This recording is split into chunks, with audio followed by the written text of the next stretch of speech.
If there is one thing that live streaming has brought into the spotlight, it's the unfiltered and often unsettling reality of real-time events. Among the diverse range of content that streamers broadcast, some have accidentally captured their final moments live. The reasons for these tragic broadcasts vary from accidents to deliberate acts, each leaving a lasting impact on the viewers and the streaming community. These final moments, which are often sudden and real, show us how fragile life is and how unpredictable live streaming can be. Here are 7 chilling examples of streamers capturing their last moments on camera, making their final actions unforgettable in the internet history. Helen Wandy. On number 1, we have Helen Wandy. On August 18, 2022, Wandy, a 22-year-old healthcare worker, made a decision to share her swim with the world. With excitement, she went live on Facebook while enjoying a swim at the Key Motel in Chatsworth, Ontario. Not only was she enjoying the water, but she also made sure to interact with her viewers by responding to their comments during their livestream. Little did she know, her moments of happiness was about to be shattered by terror. But how? She had been recording herself for almost 10 minutes when she jumped into the deep end of the pool. Soon after, she began to struggle for air, crying out loudly while kicking and waving her arms. About 2 minutes later, the pool water became still, and the area fell silent. Unfortunately, nobody came to help her, and soon she drowned. 3 hours passed before she was discovered lifeless in the water by another swimmer, while her phone continued to record the tragic events. He immediately alerted the hotel staff. Then the staff called the Ontario Provincial Police to come to the scene. After investigation, Wandy's death was confirmed. The whole tragic incident was broadcast live on her Facebook stream. Later, the police officers notified her family. The Ontario Provincial Police gave the statement that her passing was not considered suspicious and that they were cooperating with her family. In an interview, her father Nyabuto John Kijandi said, "I watched that video. I cried. It is terrible. She communicated with me 2 days before she perished. She sounded very fine, and I was happy. She promised me a phone. I didn't feel anything abnormal." Despite the shock and sorrow of losing Wandy, Nyabuto held onto the memories of their last conversation, cherishing the moments they shared before her untimely passing. Her father mentioned that Wandy had been working in Ontario care homes during the COVID-19 pandemic. He also shared that she was the main provider for her family back home, and her absence has left a big gap. Tetsu MT Fuji. Moving on to the next, we have Tetsu MT Fuji. In 2019, a YouTuber named Tetsu set out on an adventure to explore the snowy peaks of Mount Fuji. He live-streamed the entire journey under the title, "Let's go to snowy Mount Fuji," and also invited his friends and family to watch along. The livestream was 4 hours long. All the way up he was laughing and having fun with fellow hikers. But he didn't know this journey wasn't easy. Mount Fuji is almost 4,000 meters tall, and its slippery cliffs have taken many lives. Fellow hikers even warned him to be careful and to watch his steps. In the livestream, he even said his fingers are getting cold. He said, "But I have to operate my smartphone. I should have brought a hot pack." Next, he attempted different methods to warm his hands, like tucking one under his arm. With each step, the slope became steeper, and he reminded himself to be cautious, weary of the potential danger of falling. This place is slippery, getting dangerous. I'm trying to walk by the rocks. Yes, rocks. It's a steep downhill. Despite the risk, he continued upwards. His excitement was increasing with every step. As he climbed, the landscape changed from rocky slopes to icy peaks. It was tough, but he kept going, unaware of the dangers ahead. As he climbed the last hills, he faced the dangers of the icy walls of Mount Fuji. Then, in an instant, disaster struck as he slipped and lost his grip. Unfortunately, his recording device was damaged and viewers were left in suspense, unaware of his fate as the livestream abruptly cut off. The final words heard from Tetsu on the stream before he fell were, "I'm sleeping." After viewers saw his accident through live streaming, many of them quickly contacted the authorities. Speculations arose about what might have happened to him. Concerned viewers awaited updates, hoping for his safe return from the challenging journey up Mount Fuji. His lifeless body wasn't discovered until the next day, near the 7th station of the mountain, approximately 9,800 feet or 1,000 meters from where he had fallen. Tetsu's death was then confirmed by the authorities. However, the exact time of his death remained unconfirmed. Felicia con nunchuck.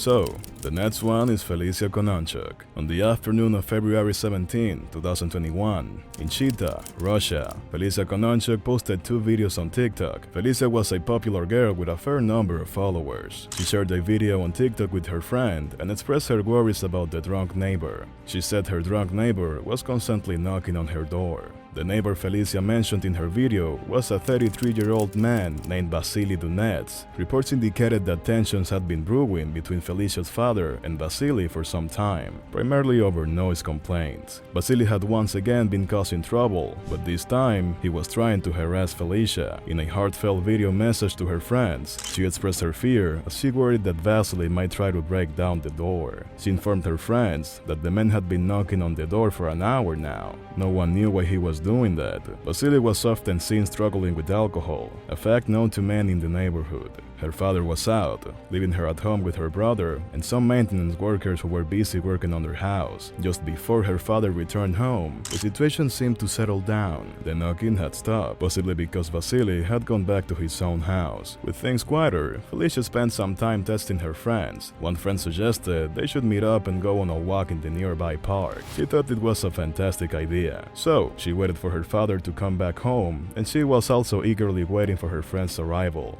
After some time, her father returned home and everything seemed okay. Later, she heard a gentle knock on the door, and she assumed it was her friend. Excitedly, Felicia opened the door, only to be shocked to find Vasily standing there, armed with his hunting rifle. Felicia got really scared when she tried to close the door, but couldn't do it fast enough. Bullets started coming through the small gap, hitting the door as it closed. Some bullets had already come inside and hit her badly. She was shot multiple times, leaving her body full of bullets.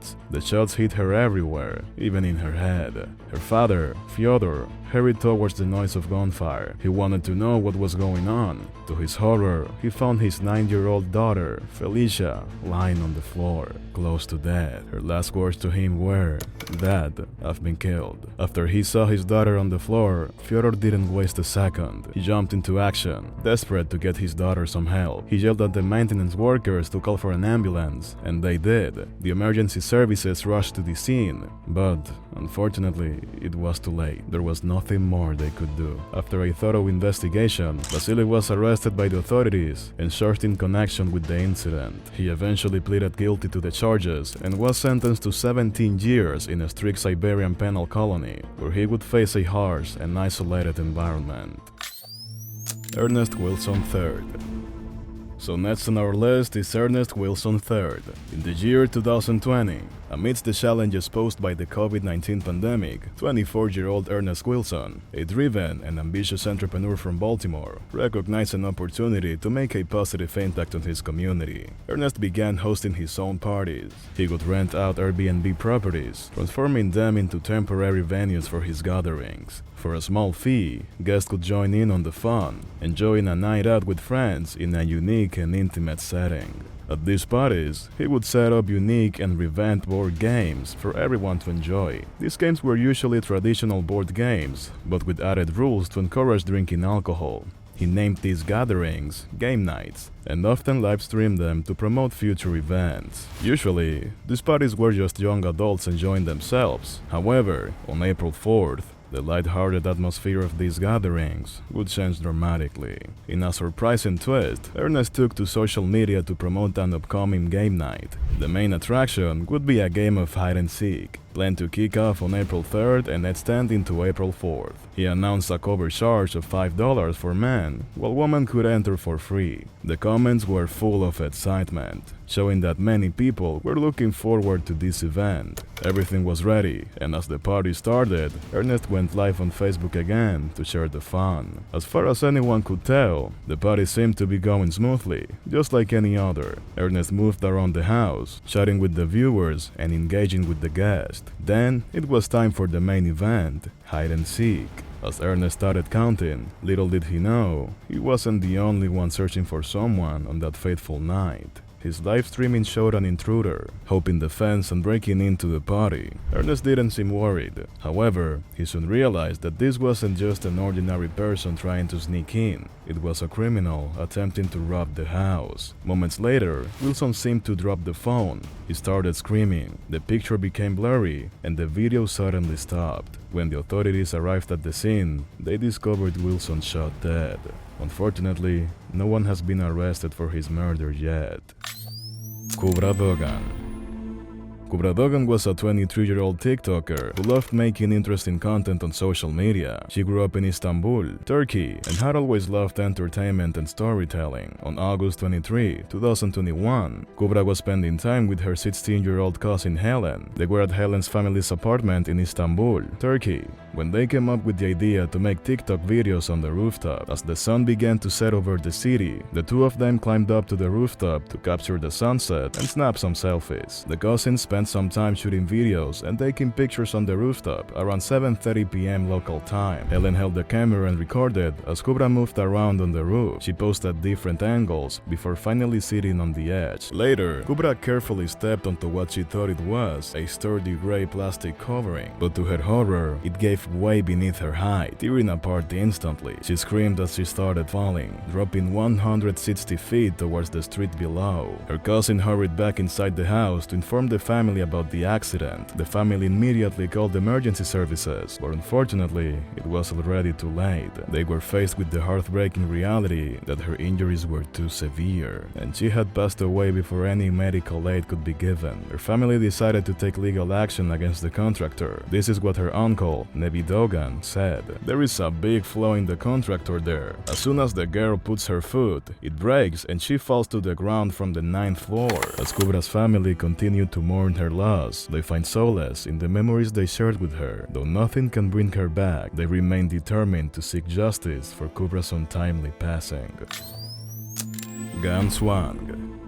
At 29 years old, Gan Swang, also known as Fatty Goes to Africa, a Chinese TikToker, had a strong desire for adventure. Gan's fascination with exploring different cultures and cuisines led him to document his travels worldwide. Initially a collection of food reviews, his content soon evolved into something more significant. However, it was Africa's captivating beauty and rich diversity that truly captured his heart, inspiring his TikTok username. The concept gained rapid popularity, and Fatty Goes to Africa became an overnight sensation. Gan became famous on social media, with around 5 million people following his adventures across Africa. His popularity brought new chances, so he built a team to help with his growing brand. His fans were not just admirers anymore. Some even started their own social media pages, inspired by Gan's lively personality and thrilling journeys. In the online community, there wasn't always peace and friendships. Feng Sengyun, a 37-year-old rival of TikToker known as Jun, didn't have the best relationship with Gan. Their tensions escalated over time until they reached a breaking point. The situation came to a head when Gan went to China to visit his family. While there, Feng asked Gan to buy an iPhone worth $1,500 on his behalf. However, when Gan returned, Feng realized that Gan hadn't bought the iPhone, and Gan refused to refund the money.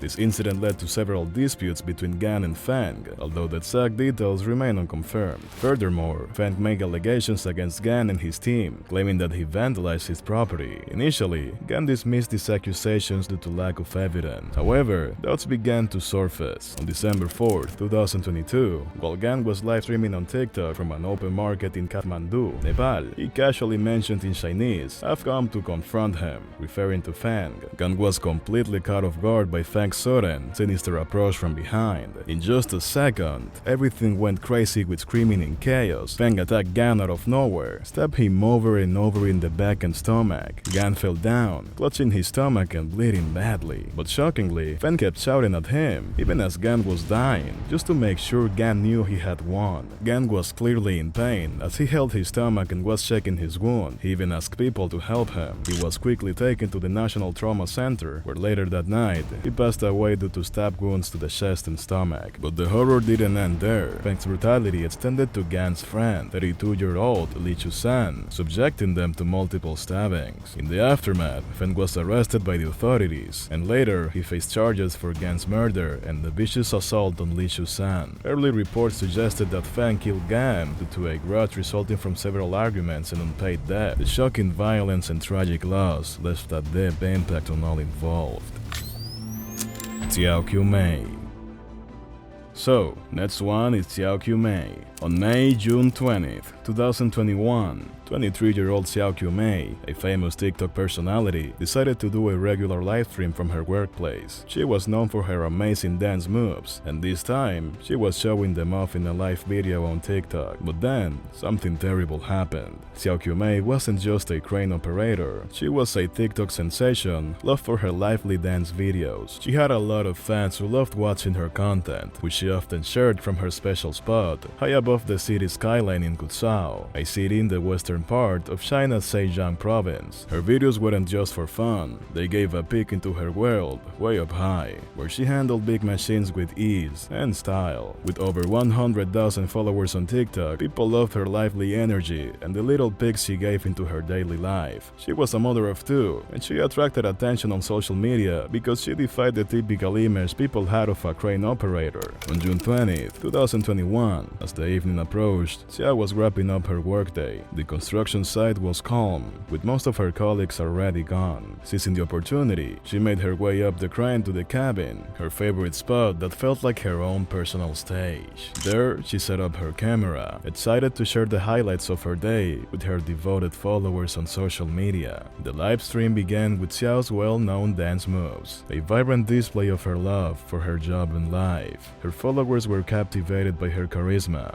but suddenly, everything changed. The video feed shook, and the camera fell, capturing only a blurry glimpse of the crane.